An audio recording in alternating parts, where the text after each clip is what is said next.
Здравейте, аз съм Жасмина, вие сте Жаси 555, радвам се и видео и добре дошли в днешното видео. Както сте разбрали от заглавието на видеото, в днешното видео ще боядисваме яйца. Ако такива видеа ви харесват, харесайте видеото, абонирайте се за канала ми, може да ме последвате в моите социални мрежи, линк към тях долу в описанието. А сега нека да започваме с видеото.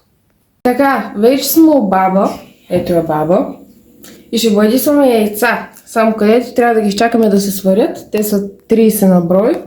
Ето ги. Сега не знам колко се вижда, защото самия капак е изпотен.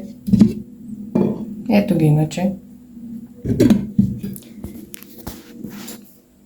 Така че ще изчакаме да се сварят и почваме да боядисваме, като тази година майка ми преди малко ми се обади и ми каза, че всъщност ако нашариш самото яйце преди да го потопиш в боя с свещ, няма да се отсвети там, където си минал със свещта. Така че ще опитаме това тази година. И вече ще изпробваме вече доказания метод с памука, да ги направим по-шарени. Деца, аз съм сложила найлон да не цапаме плота. Така, да. Ето. Да. Тук. Подготовката. Да. Подготовката за боядисването, да. Така че ще се включим след като яйцата са сварени. С вас ще се видим след малко.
Сега стана червено. Червените яйца.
това беше днешното видео.